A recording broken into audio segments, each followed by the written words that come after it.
committee which will be reconstituted to find time and go and engage the great people of Angata Baragoi between the Migori and Narok County, and I hope the area senators will be available, because we want one united Kenya where peace thrives in everything, because if there is no peace, there is no development. So, Speaker, secondly, I have seen and I saw in news that there is a rampant rapist in Kajiado County called by the nickname Lolgari. The Speaker, I am bringing amendment to Sexual Offences Act, such that the individual who perpetuate rape should be castrated professionally, Mr. Speaker. We should castrate. Why would we allow somebody to rape? They can procreate DNA that will give birth to rapists. So, Mr. Speaker, we should castrate. And some of us who are pastoralists, like myself, Ladema, and Senator Tobiko, we are experts in castration. We can assist how to castrate those individuals, because what is the solution? Under Sexual Offences Act, what is the solution? You see, these people are taken to court. They are given a bail and bond of 100,000 shillings, and they are being left, Mr. Speaker. The rape causes not only trauma to the individual, it is a lifetime mark, Mr. Speaker. And God forbid you get a child, Mr. Speaker. And this could be young children who are being raped. I am even surprised in this town, and Senator Sifuna should listen to this, that even I'm surprised even the mentally unstable women are pregnant. Who dares to rape a mentally unstable woman in this city, Mr. Speaker, or across the country? If that person is an animal. Because if they cannot request or woo a woman or anyway a girl, Mr. Speaker, then that person is an animal. Because we have reason. You can sit with a girl, take her on a coffee date and convince her otherwise, Mr. Speaker. So I want to appeal. I'll be bringing number 2, Mr. Speaker, in my proposal. Are you saying that animals do rape? Animals. I'm not saying animals do rape, but I'm saying animalistic behavior. You know, when animals are on heat, they just do. But Mr. Speaker, I want him to consider advising our young girls to remain pure and not to tell them that if they are approached and lured, then they should have sex before marriage. You should encourage our young girls to remain pure and not to give in to sex advances till they find their spouses. Thank you, Mr. Speaker. Mr. Speaker, I agree with Senator Okongo Mugeni. He has spoken like an Adventist elder. And think Sabbath, that is a good sermon for Sabbath. We are called them to be pure. Mr. Speaker, the second proposal is that we need to put trackers to these rapists, the way we have done with pedophiles in America and other countries, so that when they come around schools or come around, it should be tracked. There should be a signal, Mr. Speaker, so that we can prevent these rapist cases. And I want to challenge DCI, if these cases of abductions are happening, and they know, it is hard to look for one person, one rapist that is causing havoc, that has raped 8 women in Kajiado. It is very unfortunate. What DCI, and we give them money. DCI, must be called out and the police to ensure they track these rapists. We don't want our women and girls to live in fear when they are going to school or they are. Finally, Mr. Speaker, on the issue of doctors, I want to say, I brought a statement about the KNH the other day. Now we have this doctor who committed suicide. I think we need to agree.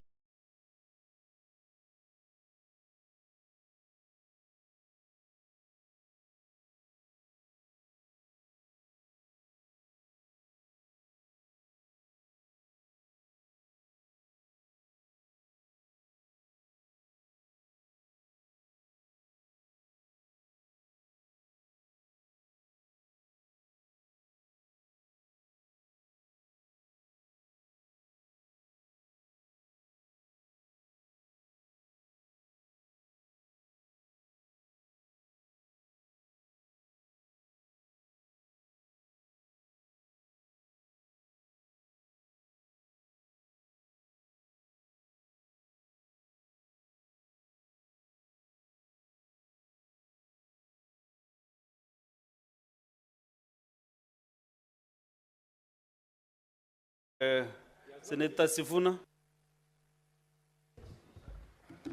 Honorable Speaker, as a member of the Security Committee, a new member of the Security Committee, I don't think you need any sessions with the Security Committee to know why the President is being heckled across the country. That is my position. But I wanted to make comments on the statement by Senator Eddy One of the things that I am very proud of, Honorable Speaker, as you know, is that I am SG of ODM. And in that capacity, we do have proper networks across the country to give us information.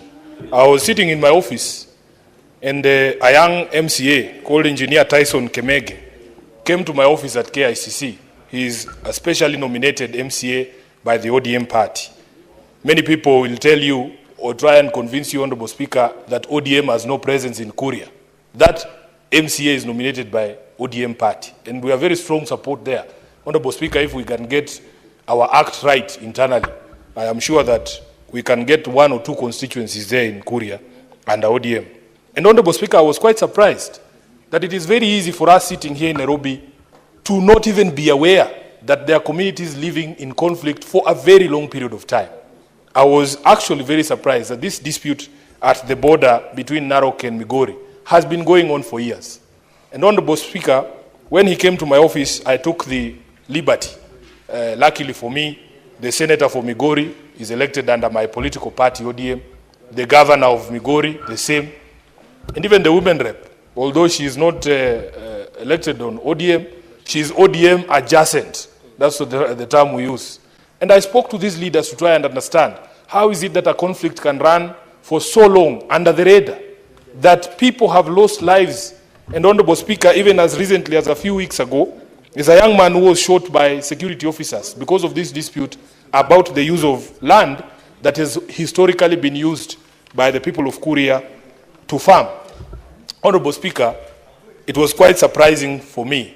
And I remember assuring the Honorable Kemege that I would speak to the leadership there. I spoke to Governor Ochilo Ayako. I spoke to the Senator Eddie. He had promised to bring a petition, but I am happy that after we spoke with Eddie, he has found a faster route that will not enlabor the people of Kuria there, because they have a senator here who actually takes his work very seriously, Honorable Speaker. These people, because of the conflict down there, we were informed by Senator Eddie that in fact they have not been able to farm on their land for almost 3 seasons now. And it is quite surprising that a conflict can just fly under the radar when lives are being lost for such a long period of time. Honorable Speaker, therefore, I am very happy that the Senator has brought this matter here.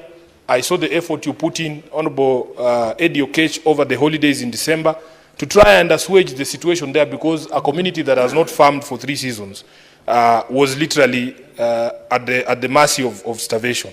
Honorable Speaker, I want to say that it may take time for us to sort out our security matters, but I am happy that there is progress. Just this afternoon, the Office of the Director of Public Prosecutions announced that 13 police officers and 1 officer from the NIS had actually been arraigned before a Kiambu court, charged with the abduction and murder of 2 Indian nationals and 1 Kenyan in July of 2022. And these people, or these officers, are suspected to have been members of the DCI that were part of the now disbanded SSU. Honorable Speaker, therefore, I want to encourage Kenyans, and especially the good police officers within the security forces, that it doesn't matter who puts you up to commit a crime. Those people will not be in power for long, and the arc of justice will get to you at some point. Lastly, Honorable Speaker, I want to also support the statement that has been brought by Senator Pace Tobiko on the instances of rape in Magadi and in Kajiado County. Honorable Speaker, Magadi is a place that is very close to my heart. I have spent many months in Magadi itself, because I have an uncle who used to work for the plant there before it was sold. Honorable Speaker, what is surprising, and this is something that is a universal scourge, these issues are not unique to Kajiado. I was sitting with a team of firefighters from Nairobi today, Honorable Speaker, and would you believe it, there was a complaint raised by one of the female firefighters that because of the nature of the dire situation in which the department is, there is no security at our fire stations. Honorable Speaker, we are supposed to have police officers manning these fire stations at night, armed police officers, but they are not there. So you can imagine, Honorable Speaker, you go to places like the Ruaraka fire station, there is no even gate. And you are a lady manning the control room, supposed to receive fire incident reports and to dispatch firefighters, and you're sitting there. So there is an allegation at one of the fire stations, Honorable Speaker, that one of our female firefighters was raped by a colleague, and that there are attempts within the leadership of the Nairobi County government to ensure that that perpetrator is protected. Honorable Speaker, you can imagine the sort of mess that we are in at our fire departments here in Nairobi.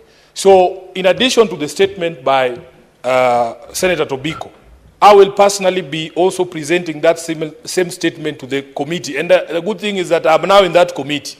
There will be no cover-up of that heinous crime here in Nairobi.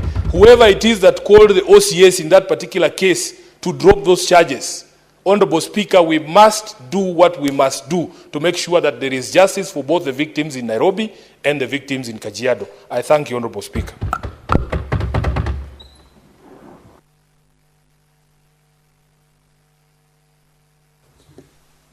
There is a matter I want to dispense of with it, then we can divert to comments. Today I'm a bit easy. I want to give as many members as possible to give comments. But let me first. I want to give, we had an issue with Senator Mtata on the issue of substantiation.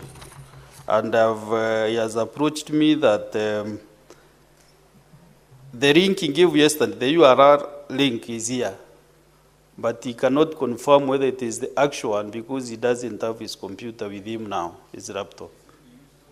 So, Senator Omtata, next sitting, you confirm whether this is the actual link which now the Secretariat can be able to access and see whether it is the actual information that you are supposed to provide.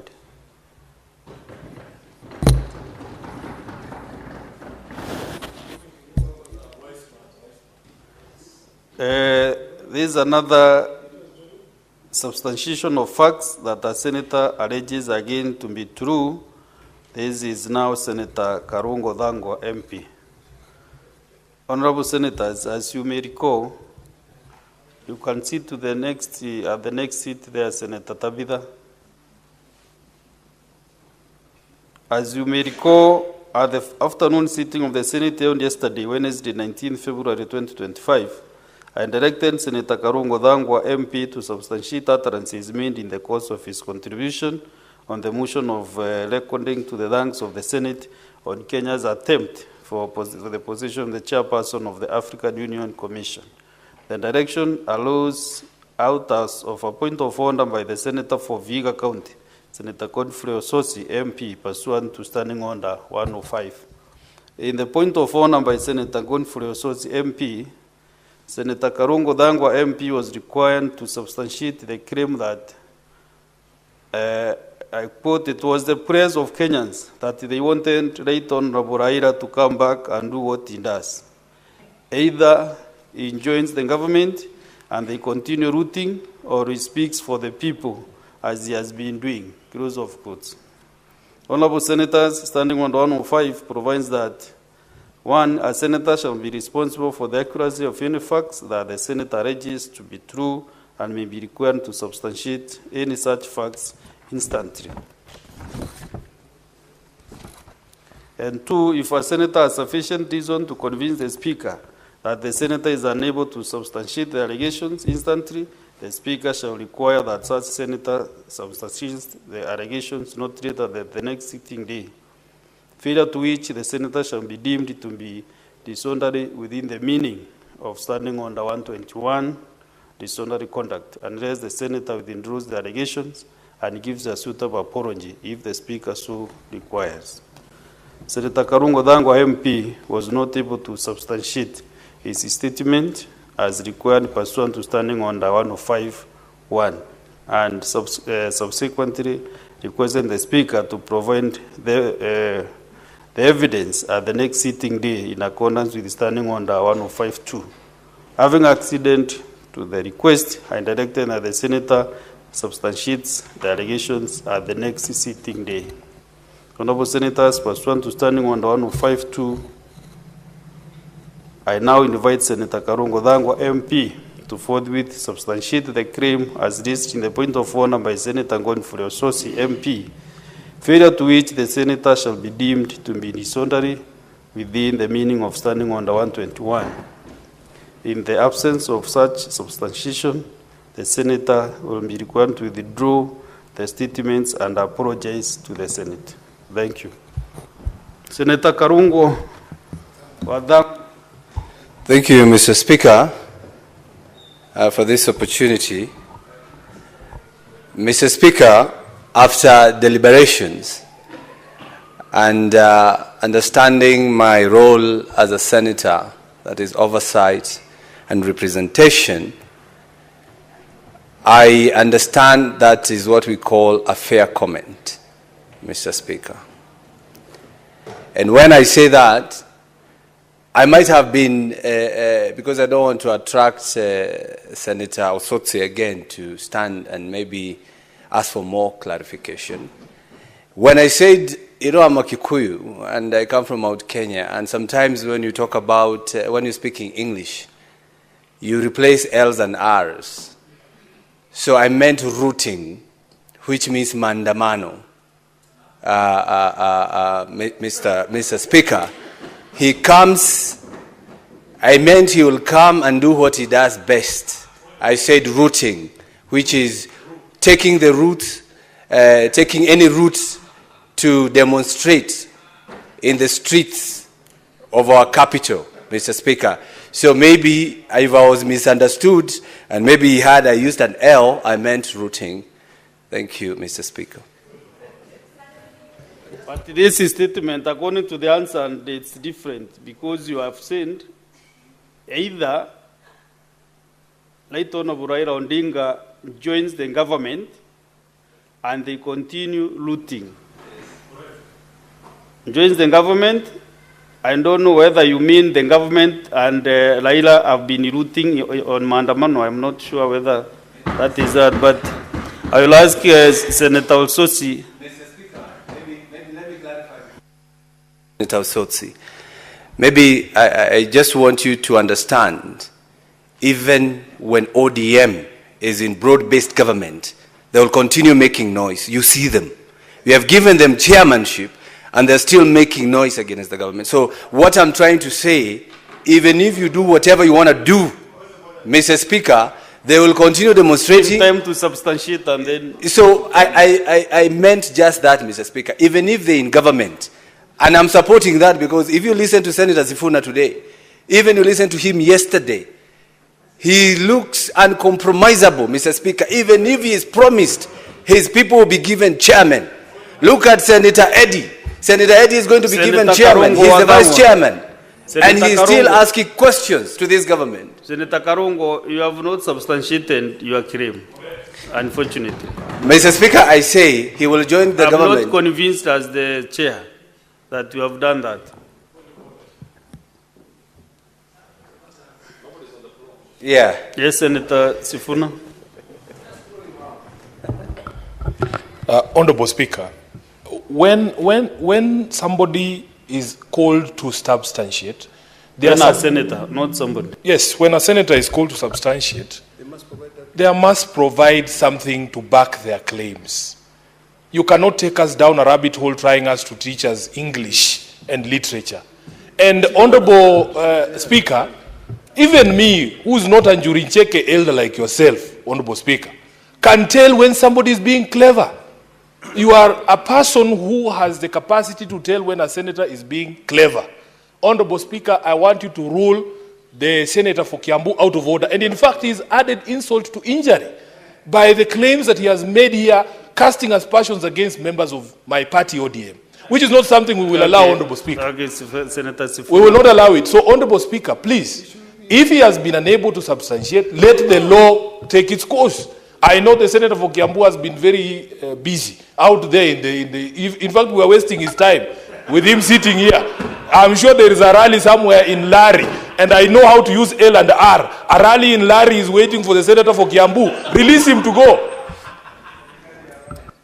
So, Senator Karongo, you know, like your substantiation is very different with what I was pushing with Senator Mtata, because yours cannot be found anywhere in a newspaper or in a book that I'm going to refer. So instead of opening so many fronts here, then why don't you just, if you are misunderstood, you just apologize, then we move on. And we withdraw from the answer, and because I think that's actually, gentleman enough. Actually, Mr. Speaker, that's what I did. I just tried to say that I was misunderstood. I used an L instead of an R. And since they did not get it, Mr. Speaker, and I want to continue being friends with Senator Sifuna because I like what he's doing nowadays, I withdraw and apologize, Mr. Speaker. Very well. Let's now go back to statements. Where were we this side? Who was the last to give comments? Okay. Now let's go to Senator Joe Newton. No, thank you, Mr. Speaker. I just wanted to comment on the statement by Senator Hamida on the mental health of medical interns, Mr. Speaker. And this is a matter that concerns all of us, Mr. Speaker, because what is happening is that, and we have seen it during the many industrial actions taken by the medics, where we have been able to establish, Mr. Speaker, that most of these medical interns are given long hours to serve, even as their seniors, the doctors, sometimes do 1 or 2 hours, and then of course, go to their private practice, Mr. Speaker. And this is something that could be leading to a lot of mental pressure and stress, leading even sometimes, Mr. Speaker, to suicide cases. Mr. Speaker, I think once the Committee on Health then undertakes the job that it is going to do while looking at this particular matter, Mr. Speaker, I think even the remuneration of these medical interns should be looked into. The hours that they put in, Mr. Speaker, and the committee then should be able to give recommendations as requested by Senator Hamida, because, Mr. Speaker, it takes 7 years. I think 6 years to train a medical doctor at the university, Mr. Speaker, while the other degree courses take 4 years. Mr. Speaker, these are people who put in a lot of time, academic time. They are people that the government and the various hospitals need to recognize by paying well, Mr. Speaker. These are a group of people, again, those that are admitted to take medicine are the top cream in every academic year, Mr. Speaker. And these are not people then that we should pay peanuts and give them, long hours of service. Mr. Speaker, this is a matter that this House should take very seriously because, again, these are the people that we entrust our health to.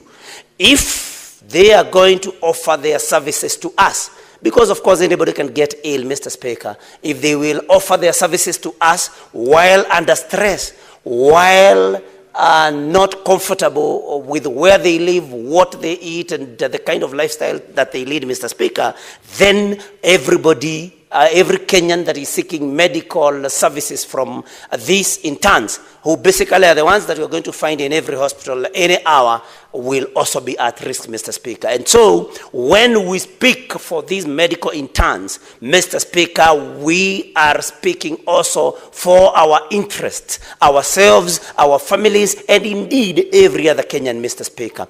So, Mr. Speaker, while at it, we may want the health committee, the Senate Committee on Health, Mr. Speaker, we're looking at this matter to also look at the training of these particular, of medical students, Mr. Speaker, because Everyone knows that previously we had, or universities across the country used to admit a very small number of medical students, Mr. Speaker, which has changed over time. So probably the committee should also concern itself with the fact, wanting to see what universities are doing with the increased numbers of students that are taking medical courses, Mr. Speaker. And so it is something that the Committee on Health should look into broadly and, Mr. Speaker, give a very comprehensive statement on this. Thank you, Mr. Speaker. I want to give maybe one more Senate this side and one this other side. There are requests by some colleagues here that they have flight at 5:30 to Marindi and Mombasa. So I want us to manage time. Just a few minutes, 2 minutes, Senator Olekina. Thank you, Mr. Speaker. Mr. Speaker, I rise to make some comments on two statements. One, briefly on the statement brought by Senator Peris Tobiko on the GBV cases in Kajiado County. Mr. Speaker, it is imperative that all of us should be concerned about GBV cases. When you find that for the last 3 months, 7 women have been raped in Magadi, it is something which you should be worried about. And to make matters worse, yesterday, one of the rapists who was arrested by the police was actually released on bail by the courts. So it is now upon us in Parliament to try and figure out how we are going to address this issue of GBV. We may need to look at the law. We know that everyone has a right to bail, even murder cases. But I think now, Senior Councillor Ojenda and Senior Councillor Mogeni, we need to start thinking about how to address such issues. Because in other countries, people are even held without trial. This thing is something which is affecting our own children, affecting our own mothers. It is imperative that we do this. This is something which is scaring our women of the Maasai community in Magadi, in Kajiado. Secondly, Mr. Speaker, I'd like to comment on the statement brought by Senator, my very good friend, Eddie Oketch. Eddie Oketch and I have been working together to try to make sure that there is peace between Narok and Migori. And we have done a lot of work, and I want to commend him for bringing this statement about the tension and the conflict. Mr. Speaker, I'd request you give me another 1 or 2 minutes to give some facts. The conflict between the Kuria and the Maasai. This is as a result of our styles of living. If you look at the Kuria, people are settled in agriculture. The Maasais were nomadic. Land belongs to the Kuria, which land belongs to the Maasais of Kilgoris. Because I would not sit here and expect that the Security Committee will go into that area and force away my people. You know, our people have been crying. The whole border of Kilgoris constituency, going all the way to Migori, you know, has got serious issues, Mr. Speaker. On this side of the Syria community, on the Kuria side, and the other side of the Uasin Gishu community, with the Luo side, it's a problem. So I think it's about time that we deal with these issues. There's been a lot of cattle raiding back and forth. The Kuria raiding our people raiding the Kuria. This is something which has been going on historically. And also, sometimes it happens because of our lifestyle. So I think it's a matter that we cannot strictly limit to 3 issues raised by my colleague. How many people have been compensated? It's not only about compensation. Because if you compensate this one today, what about tomorrow? It is about making sure that the boundary is very clear. The land that belongs to the Maasai remains the land that belongs to the Maasai. The land that belongs to the Kuria, it remains the land that belongs to the Kuria. Mr. Speaker, one other fact that is not even out here is that along that border, there is land which is no man's land, which now there is a camp, and I'm sure there is somebody very senior in this country who